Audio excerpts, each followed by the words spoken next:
Isaiah chapter 30. Woe to the obstinate nation. Woe to the obstinate children, declares the Lord, to those who carry out plans that are not mine, forming an alliance but not by my spirit, heaping sin upon sin, who go down to Egypt without consulting me, who look for help to Pharaoh's protection. To Egypt shades for reputes, but Pharaoh's protection will be your shame. Egypt's shade will bring you disgrace, though they have officials in Zoan, and their envoys have arrived in Hanes. Everyone will be put to shame because of the people useless to them, who bring neither help nor advantage, but only shame and disgrace. A prophecy concerning the animals of the Egypt, to the land of hardship and distress, of lions and lioness and others, and darting snares. The envoys carry their riches on donkeys' back, their treasures on the hams of camels.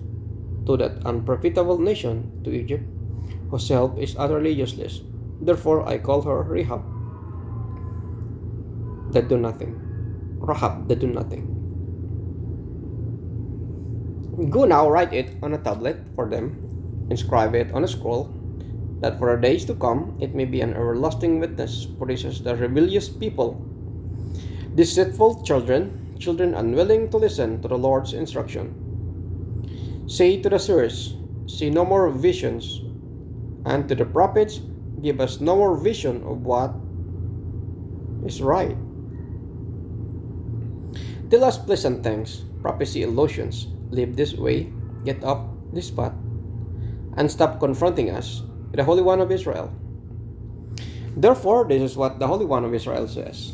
Because you have rejected this message, relied on oppression, and depend on deceit, this sin will become for you like a high wall, cracked and bulging, it collapse suddenly.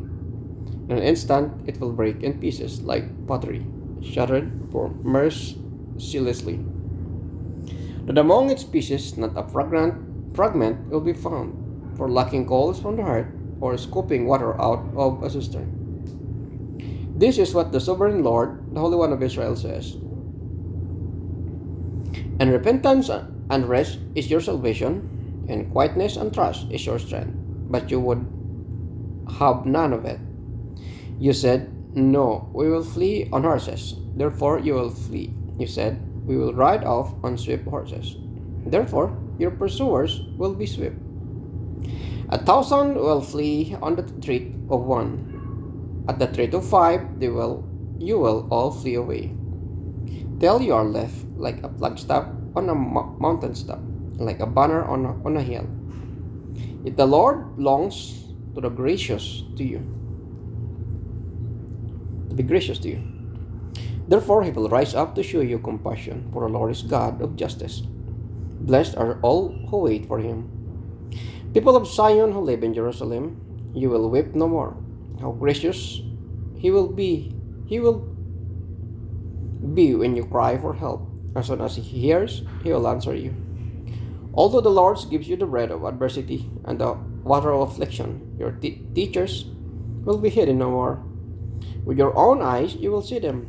Therefore you turn to the right or to the left, your ears will hear a voice behind you, saying, this is the way, walk in it. Then you will discard your idols overlaid with silver and your images covered with gold. You will throw them away like a menstrual cloth and say to them, away with you. He will also send you rain for the seed you sow in the ground, and the food that comes from the land will be rich and plentiful. In that day your cattle will graze in broad meadows, the oxen and donkeys. The work the soil will eat fodder, and mash spread out with fork and shovel. In that day your great slaughter, when the towers fall, streams of water will flow on every high mountain and every lofty hill. The moon will shine like a sun, and the sunlight will be 7 times brighter. Like the light of 7 full days, when the Lord binds up the bruises of his people and heals the ones he afflicted. See, the name of the Lord comes from afar, with burning anger and dense clouds of smoke. His lips are full of wrath, and his tongue is consuming fire. His breath is like crushing torrent, racing up to the neck. He shakes the nations in the shade of destruction. He places in the jaws of the peoples a bit that leads them astray, and you will sing as on the night you celebrate a holy festival. Your hearts will rejoice as when people playing pipes. Go up to the mountain of the Lord, to the rock of Israel. The Lord will cause people to hear his majestic voice, and will make them see his arm coming down, with raging anger and consuming fire, with a cloudburst, thunderstorm, and hail. The voice of the Lord will shatter Assyria, and with his rod he will strike them down. Every stroke the Lord lays on them with his punishing club will be to the music, timbrels, and harps. As he fights them in battle with the blows of his arm, Taphet has long been prepared. It has been made ready for the king. Its fire pit has been made deep and wide. With an abundance of fire and wood, the breath of the Lord, like a stream of burning sulfur, sets it ablaze.